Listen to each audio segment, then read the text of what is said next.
And we're back. Right now, Acer's Scarlett has had the undefeated 3-0 run, taking out Marine King Prime twice, and now steamrolling Brown's Immortal Sentry all in. Scarlett now one game away from being first place in Group C. Hmm. Brown really needs to step it up on Cloud Kingdom. Yep. A little bit of an easier map for him to step it up on. It's again speculated that Grand Lagoon would have been a little bit difficult for him, and that did show.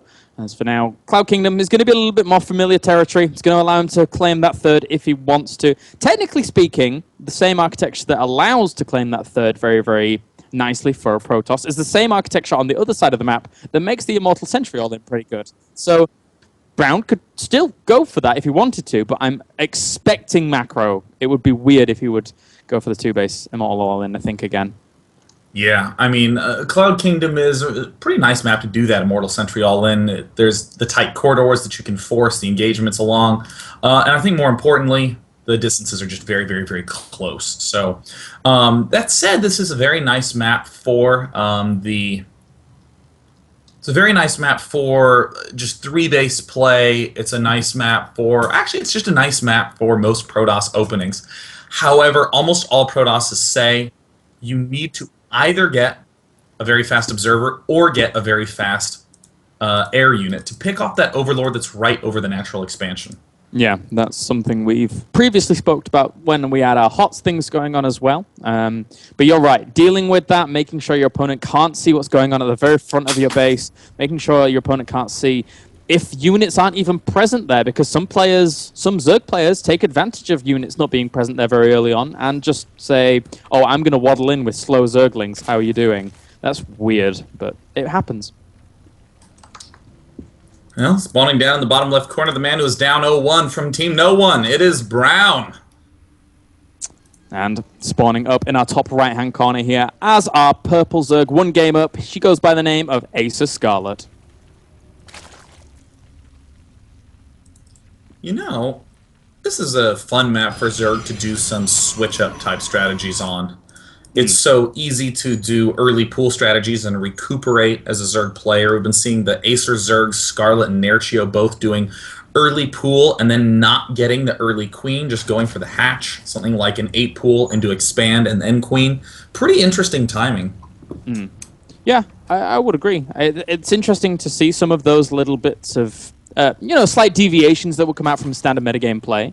But, Scarlett's one of those players that actually likes just sitting back and being completely fine with the current metagame. Sometimes, if you see her shift, actually, I don't think I've ever seen Scarlett do anything other than completely standard. I mean, correct me if I'm wrong. I mean, Scarlet is sort of the canonical, the thing that makes standard look sexy. It's so easy to just be like, oh, I don't want to do standard play. I want to do cool, inventive play. And then instead you watch Scarlet just get the whole map covered in creep, have 15 more workers than every other Zerg at the same time, and you're just like, I want to do that. Scarlet really does an immaculate job at snatching up every little tiny edge, and I'm thrilled at the chance to talk about it as this game goes on. Yeah, it's already been a pretty impressive group. The time has actually flown by. We're pretty much in the halfway mark now. Game 2 of the third series in 5 series. So but it's just gone so damn quickly. These games have been pretty cool, I must say. Really exciting games. You were talking about Brown's tenacity with attacking, seeing an opportunity and just bursting right in. What are your feelings on the way he has been playing Protoss versus Zerg? Because we certainly saw that against Tasia in the last game. But again, what about the PvZ matchup? Yeah, if the only really the big factor that I can come back to here and kind of attribute my knowledge to will be the Korean qualifiers and the way in which he was handling life. Now he did go for a few 2-base plays. It was pretty much like 2 builds that were just the Immortal all-in, but other than that, he was happy to go into 3 bases. We saw him hitting just before Spire and Hive had actually got completely up and running, and that's something that Brown feels more comfortable with than any other tactic. So in game 2, I'm looking out for that, more the 3-base timing play, as that's normally what I was falling back to. Well, there it looks like we see the third base going down for Scarlett. The Cybernetics core going up, and we see that annoying placement for the Overlord. Actually, Scarlett is poaching a little bit farther forward, stepping right on over that natural expansion. Wants to keep an eye on both of those gases. So, Yep. Can't see the Cybernetics core finishing up soon, but she'll know the timings. She will be able to move that back at some point. As for now, we just have Scarlett back home. As you said before, getting that expansion. No real deviations here from Brown either. Double gases are in his main. He's throwing down that pylon in the bottom left-hand corner, which is so normally used to go for some kind of, either extra forge positions or a Stargate positioning, for example. And there's a Stargate, actually. I do like Stargate openings on this map, especially a low on Void Ray, high on Phoenix, high on life sort of play, Kalaris, where rushing for 4 Phoenixes allows you to lift up Queens and kill them off in a single lift, and then transitioning pretty easily into taking a third base is pretty fun.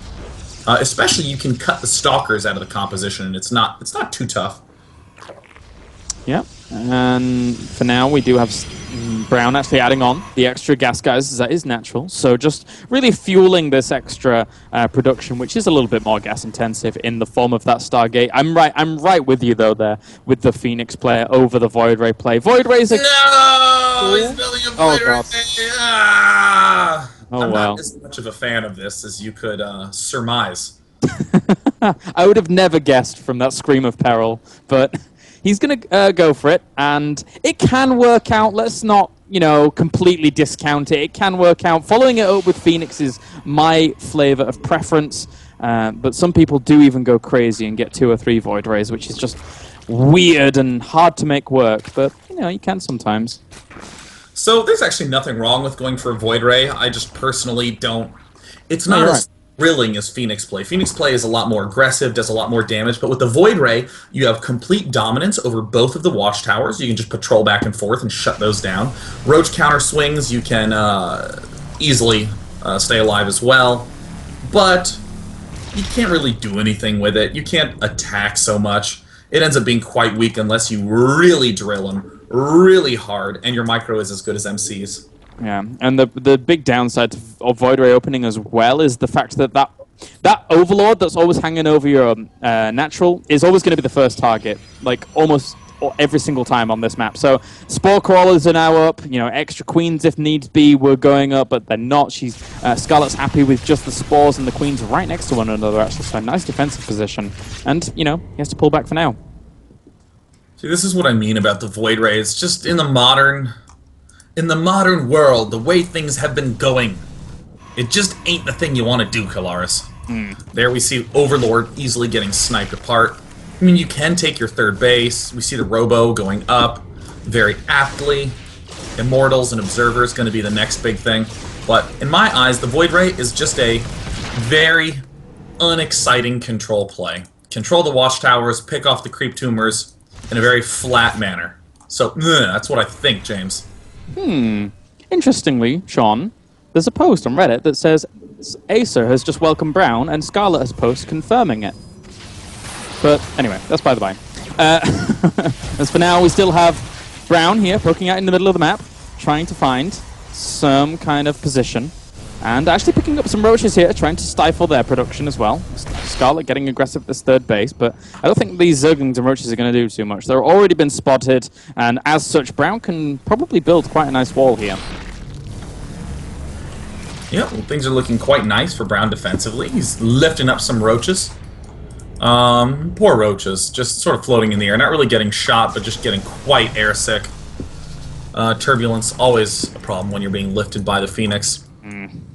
And now the Colossus coming out, so it's just a very, very standard-looking defensive Protoss structure, a control Protoss structure with the Observers and the Void Rays all a boot, but that Void Ray really needs to hightail it up to the watchtowers and shut down that vision.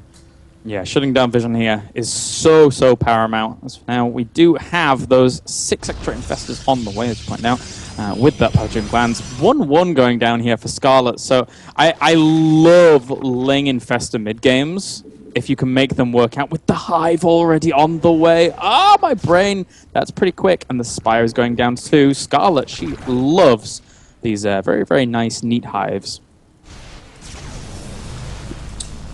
everything is pretty much standard with the exception of this really cunning little top left base. I mean, in my eyes, that's one of the things that makes Scarlett a really exceptional Zerg player, her ability to always be over-eager with the expanding, always be correctly eager with the expanding. Not over-eager, not in a way that will cause dilemma, but to say, oh, you are going expanding and Colossus and air. I guess the one thing you should be low on is ground units. So taking this top left base, Infestors should be able to deal with this. I have to say though, Sean, I actually have a huge sweet spot for this Void Ray plus Observer. I mean, unfortunately the Void Ray is going to get shut down now, but just killing off the Creep Tumors where Brown could is such a cool little move to incorporate into the build here. It's just, again, it's a very control sort of play. It's a sort of keep the Zerg at bay so I can do my own thing sort of play. But look at this, pushing without blink, flooding with, holy cow, 10 total gateways. Whoa, that is oh my god. Well, I mean, in terms of the 3 base timings, if you want to get any more 3 base timing than that, then Brown certainly could hit very, very vigorously. Even the double robos for the double Colossus production. And, I mean, does he know about the timing of the Hive? No, he does not. Nor does he know about the timing of that Great Aspire. So the timer for this is dwindling slightly, but even still, Blink Stalkers and a critical mass of Blink Stalkers can work wonders once your Colossus die off. Oh yeah, +3 attack coming in. Observer getting picked off. And there's the push coming in. Starting to see a couple more counterattack angles coming up from Brown. It looks like he wants to be gearing up to hit that top left corner, but it's going to be a little bit difficult. Scarlett was probably just going to sacrifice it. Yeah. That's for now. Let's see how many gateways in total. Some Phoenix popped out. And, okay, so it is 10 on that in essence as for now. Still positioning himself over in his 3rd location, but again, it's 171 supply, and still doesn't have any clue about the Hive timing as well as the Spire timing. He needs to know, he needs to push now, or doom could befall him. Those Broodlords are getting very, very close to beginning. This is really dangerous timing. I mean, 3 Broodlords is not amazing, but it's the 9 Corruptors that I really think that Brown's going to need to be worried about, is just flooding. It's the big 3 base all-in, hitting right now with how many Colossus? 4? That's a lot higher than a lot of Protosses have at this point in time. This is Brown's big all-in attempt. He kills the base up to the top left-hand corner with just one last swipe required for those Zealots. And meanwhile, actually, Scarlett's just going to push in here regardless. And the more Broodlords tries to back this up. The Corruptors are going to continue the chase here with the Colossi. Wow. And this is looking... I can't even tell. The Infested Terrans are on the way trying to kill a lot. There's not that many Stalkers left. Holy cow! Like, Broodlord's not even taking part in this fight. Now finally coming in from the back end, but I mean, what incredible timing here by Acer Scarlett, just shoving Brown back very hard, but the Infestors are out of energy. Ooh. This seems like a little bit too bold. What are the Infestors doing? What is going on? Oh, what? So many of everything lost their lives there. Yeah, and with all of these gateways to reinforce, Brown now has a fantastic path to actually just push into this location. The majority of what Scarlett's been reinforcing with has been Zerglings, but when Brown decides suddenly to swing in with a ton of Zealots with +3 weapons, I'm not so sure that those Zerglings are going to have the best of times. Oh. This is just not panning out well. Scarlett sending in some units, leaving the Corruptors back, Infestors not engaging. Kind of uncoordinated attacks. I mean, I think Scarlett did well in that first engagement and then swept in a lot too over-eagerly, just did not have enough stuff, and now we're seeing the standard sweep around from Brown. 2 Colossus being produced at a time, Infestors trying to find units to snatch up at the left side, but the 4th base is going to be pretty much dead, and the 3rd now under harassment from some Zealots. Scarlett is under a lot of pressure. Brown's playing this out phenomenally, blinking forwards with the Stalkers in the middle of the map, just trying to find a location to actually deal with all of these Infestors, and if he can just kill off a few, that's fine for him. He might just have got a little glimpse of those Broodlords morphing in, but he has so many Stalkers. As long as he continues to harass, kills off more Infestors here, Scarlett's leaving them out in the front, and they take so much damage. At the third base, the Zealots have killed off literally every single drone. 25 killed off, 5 of those Broodlords popping up. The Roach Infestor are not even in the correct position. And now it looks like Brown has managed to stabilize, stay alive, is blasting through, and Scarlett says, GG. Series ties up 1-1.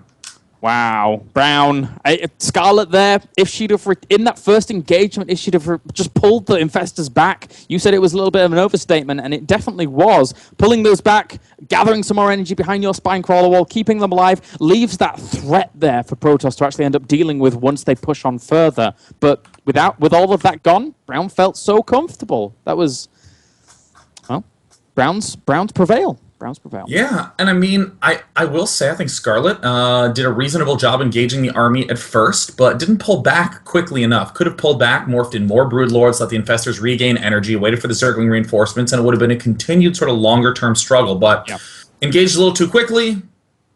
Brown with 10 gates, 2 robos, +3, and pylons in position looked in a good way to win, and he won. So well executed by the Korean Protoss.